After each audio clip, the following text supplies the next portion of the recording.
2024年10月20号，今天呀，经典人生要录第2集了啊。在选题的时候啊，我其实好想沿着上一次的编号，我们今天好像是该讲乙木了。那我们也会跟课堂上的同学，因为大家都是学易学命理的，在讨论很多他们更关心的问题。后来就想到，突然觉得有一种感觉，就大家对乙木的这种内涵呐，好像理解的不太对。其实在中国的传统文化当中啊，一阴一阳是为道啊，那么我们知道甲为阳，那么自然呢乙就要为阴。可是何为一种阴木生长呢？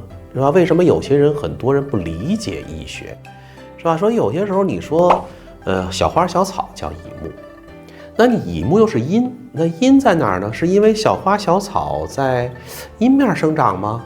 也不一定是。所以好多东西就感觉呀自相矛盾，凑不到一起来。所以今天大概呢，我想借这个呢讲一讲我们第2个话题，就是一个人呐到底应该怎么生长啊？人也是需要生长的，像一颗种子从娘胎里出来的时候，可能是甲木这种破茧而出，那么人总要成长啊，是吧？那么这个成长的路线，无论是生命体还是人的意识啊、认知，似乎它都有一个成长路径，都像植物一样有一个生长的模型啊。那大概这种感觉就应该是这种乙木了。首先我在说之前呀，我还是想说2句大家经常说的话啊，我也写了一个呢。我想起一个叫别人老说我生命不追求长度啊，生命追求厚度。还有一个经常在地铁，我记得有一次也是看广告啊，山高人为峰，这也是一个很有豪情壮语的话。那实际上这2句话给我的感觉呢，人生似乎有时候有一种慢的意识，就是你不要太追求激进，你要知足，然后要学会积累，需要慢慢的去体会。有时候人生的一种态度又应该是激情的、勇敢的、挑战的、反常规的。那似乎啊这些都对，但是当一个人垂垂老矣的时候，其实回顾起来，一个人的一生盖棺定论，他只能应该有一种调性，他要么形容了一种波澜壮阔，另外一种要么就是平凡无奇。当然这里边没有好坏之说。我为什么要讲这种盖棺定论？因为你可以去采访很多老者啊，真的就他哪怕一生你看着他非常辉煌，但是呢他自己总结起来的时候，有时候就是他给自己一种很平淡的那种感觉。所以我突然觉得我们是搞什么的呢？我们是经常从命理要窥探规律的。我们俗话讲看剧本，那这个剧本在本人看来，它还是应该有一个主旋律的。这个主旋律呢，要么就是起伏大，要么就是平平凡凡。所以人生一开始似乎就有了它一些既定的成长和发展的模型。这里边我觉得没有什么宿命而言，或者是说天注定，然后就这么办了，好没意思。我就是觉得事物就是这样，要有一定的个性化。我们不是在总结集体化，我们是在总结个性化。那个性化就很难，你跟我长得都一样，是吧？我就是一个胖一点的，他就是一个瘦一点的，他就是男的，他就是女的，有些属性是很难打通的。所以我想人生很多事情你去找到它的成长模型，不是一个非常贬义的东西，或者是很垂丧的东西，反而应该是一个更明朗，心情更清新，有些东西更容易放下，有些东西反而更应该追逐。所以要在自己脚下那片浪能不能找到，然后趁自己还少年，然后逐浪，是吧？那种感觉，那个才开心。如果没有找到自己合适的那个浅滩，可能你怎么待着都不舒服。你有些人就是见到呼呼呼的海就会觉得心颤，有些人却站在1000米高的悬崖边，依然心胸很这个放开，特别舒畅。那就是因人而异的东西，是吧？好，今天我们又说回来这个乙木，是吧？那么我们想，我们人所在的世界是3维世界，所以我们在讨论人生的时候，最好不要把它回归到1维或2维。比如说，我们的人生回忆起来好像都是一些重要的事情，我们也可以叫做关键点。甚至我们在讨论工作当中，抓重点、抓点的能力越强，好像你解决问题会更聪明一些。在人生问题上，虽然他记住的一定是某一个点，但是点真的就那么大意义吗？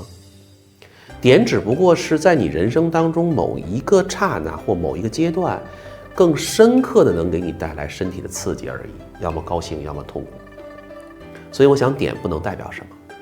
那么2维由线成面，那我们就发现啊，当一个东西在用脉络生长的时候啊，它好像就有像河流吧，地上的河流，你从俯瞰的时候，它就是有支脉呀，有主脉呀。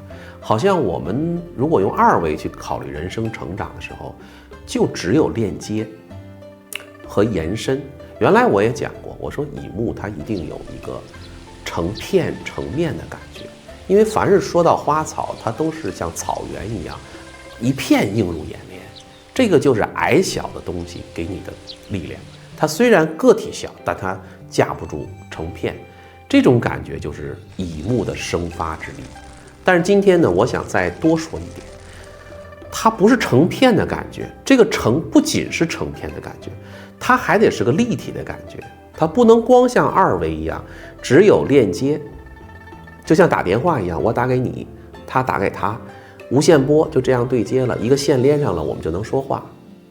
它似乎应该是一个立体的，它是在空间当中生长的。那就像我们这个人体，如果把肉骨头都去掉，你去看身体的血管、脉、经络，你会发现它也是一个人形。那这种感觉，这种脉络，立体的脉络，在空间当中肆意的生长，这个应该是一种乙木的力量。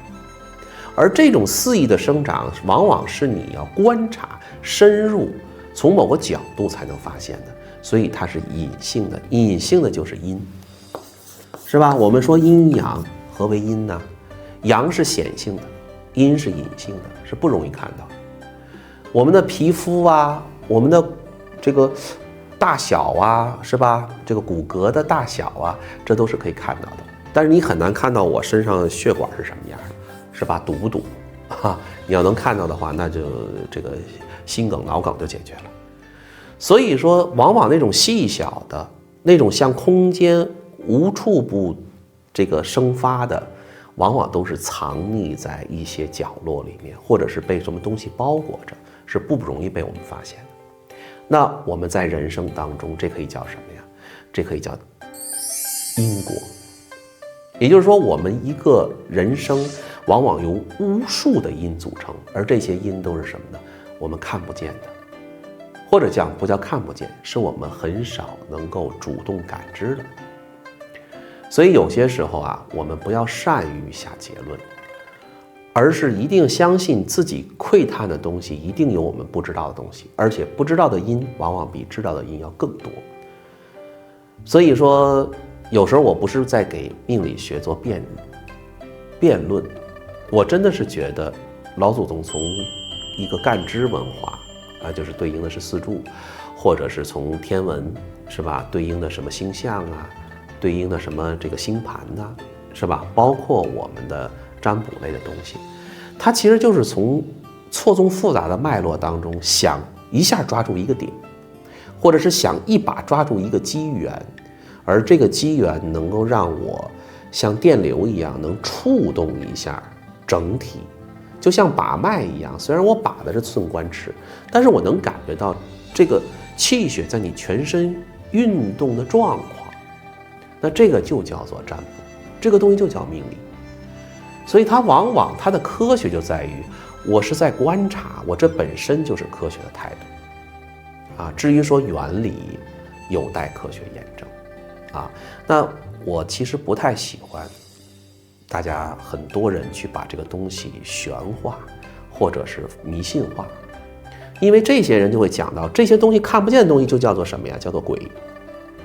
所以我们很多人在强调鬼大人小。什么叫鬼大人小？我们要去烧香啊，要跪拜呀，要阿弥陀佛呀，是吧？那我们要讲这些东西，本来应该是一种内观，一种外向之法，最后变成什么呢？一种精神被锁住了。